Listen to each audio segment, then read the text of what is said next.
Close your eyes for a second. Imagine the ocean, blue, vast, alive. Now imagine it dead.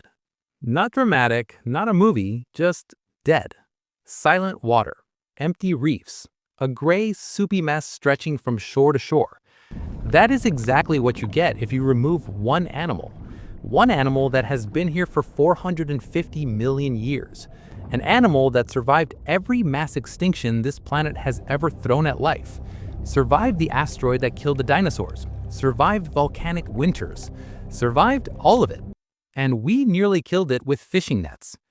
This is what happens to Earth if sharks never existed at all. First, let's put sharks in perspective because Hollywood ruined them completely.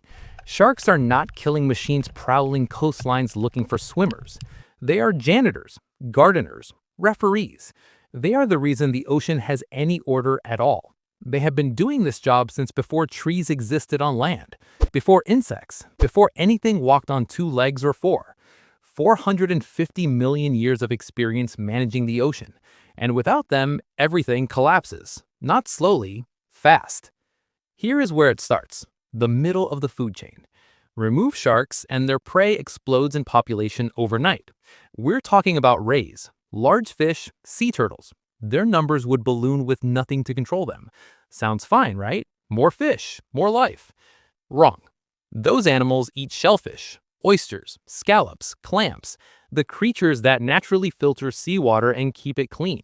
When shark populations collapsed off the eastern US coast after overfishing, the explosion of cow-nosed rays wiped out an entire century-old scallop industry in North Carolina. In 1 decade. Gone. Now multiply that globally, across every ocean, every coastline.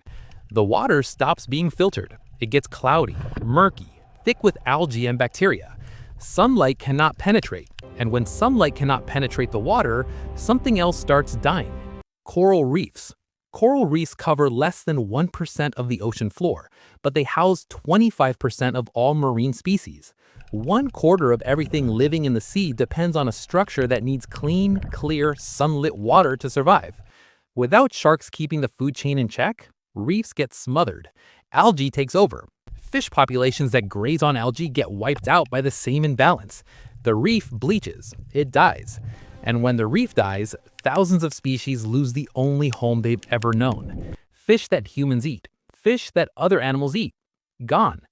The ripple does not stop at the water's edge. Seabirds crash next. Penguins, pelicans, puffins, all of them dependent on healthy fish populations. Their numbers collapse, and with them go the animals that depend on them. Island ecosystems that evolved around seabird colonies start unraveling. Meanwhile, in the open ocean, without sharks hunting the sick and weak, disease spreads through fish populations unchecked. Parasites run rampant. Entire species get hollowed out from within. The ocean, which produces half of the oxygen you are breathing right now, starts suffocating. Half the oxygen you breathe comes from the ocean, from phytoplankton.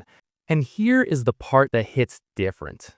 Humans would have developed a completely different relationship with the sea. No shark fear means different swimming behaviors, different fishing practices, different coastal development. Entire coastlines that we cautiously respected because of sharks would have been recklessly overdeveloped centuries ago. Reefs we avoided because of sharks would have been harvested bare. Sharks, the animals we made movies about to terrify people, were accidentally protecting ecosystems just by existing, just by being feared. Fear turned out to be conservation. Now zoom out even further.